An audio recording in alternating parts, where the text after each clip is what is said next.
Chers amis, bonjour, nous voici pour cette troisième rencontre. Vous êtes en famille, vous êtes seul, vous êtes avec des amis. Nous sommes d'une manière ou d'une autre en communion. Ce que le Seigneur aime, vous savez, quand nous vivons ensemble, ce n'est pas que nous restions chacun confinés dans notre côté ou que nous nous retrouvions pour éviter des banalités. La première chose que le Seigneur attend de nous, c'est que nous prenions conscience qu'il est là au milieu de nous et que nous ayons la joie de vivre ces moments communautaires avec lui. C'est pour cela qu'aujourd'hui, je me permets de vous rappeler combien il est important de prier ensemble. Ce n'est pas spontané dans une société qui a banni le religieux du domaine public et qui a inscrit dans nos consciences, dans nos mentalités, le fait que la prière est quelque chose de très individuel, de très personnel. C'est faux, archi faux. Le Seigneur aime nous voir rassemblés ensemble autour de lui. C'est lui le chef de famille, c'est lui qui est là au cœur du lieu où vous êtes. Et aujourd'hui, ce qu'il veut, c'est vous rassembler autour de lui. Il veut que vous soyez là, que vous fassiez un peu cercle.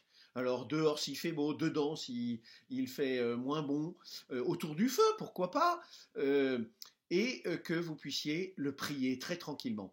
Alors, ne cherchons pas des prières très sophistiquées ou des choses très compliquées. Je vous propose aujourd'hui la prière la plus simple du monde, la prière du chapelet.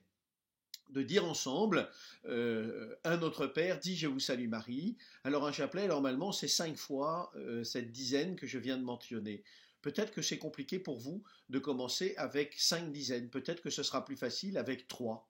Pourquoi pas? Peut-être que vous êtes des habitués, que vous allez commencer par la récitation du credo, puis un Notre Père, 3 Je vous salue Marie, et puis le Gloria Patri, et puis vous attaquerez la première dizaine et que vous méditerez les mystères. C'est très facile d'ailleurs, vous les trouvez tous sur Internet, bien sûr. Alors, 2 écueils à éviter quand on récite le chapelet, ce que je vous demande de faire avec force, vous voyez. Souvent, on se bat pour que nos enfants fassent des mathématiques ou du français, et on se bat pas pour prier ensemble, c'est dérisoire, c'est un peu ridicule. Le plus important de nos vies, c'est de se retrouver ensemble autour du Seigneur, et vous savez que quand on récite le chapelet ensemble, on trouve une force nouvelle. C'est curieux comme nous arrivons davantage à faire des tâches plus rebutantes, à travailler scolairement, ou à travailler pour le travail lorsque nous avons pris le temps de prier ensemble. Alors comment faire? D'abord, éviter le réflexe mitraillette à chapelet, c'est-à-dire vouloir le débiter à toute vitesse. Ça ne sert à rien. Aussi, le deuxième, et à l'opposé, le deuxième danger, c'est de vouloir absolument le faire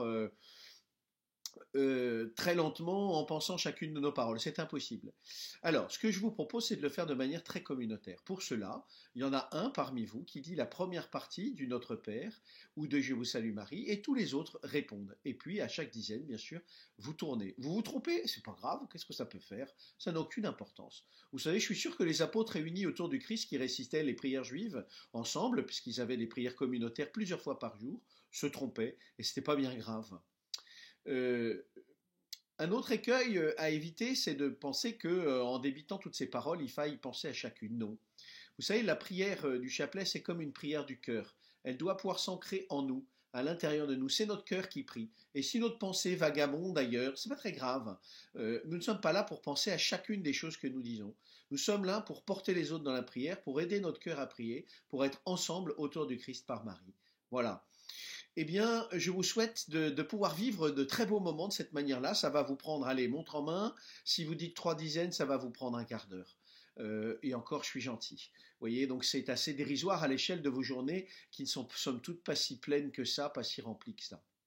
Bien sûr, n'oubliez pas, si vous dites les 3 dizaines de chapelets, de prier peut-être une dizaine pour ceux qui aujourd'hui ont peur, de prier une dizaine de chapelets pour les malades, et de prier bien sûr une dizaine de chapelets pour les soignants, pour qu'ils soient animés d'un cœur de compassion et qu'ils trouvent le courage d'aller à la rencontre des autres.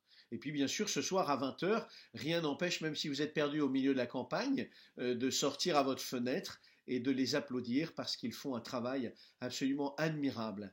Que le Seigneur soit béni, à demain pour d'autres propositions.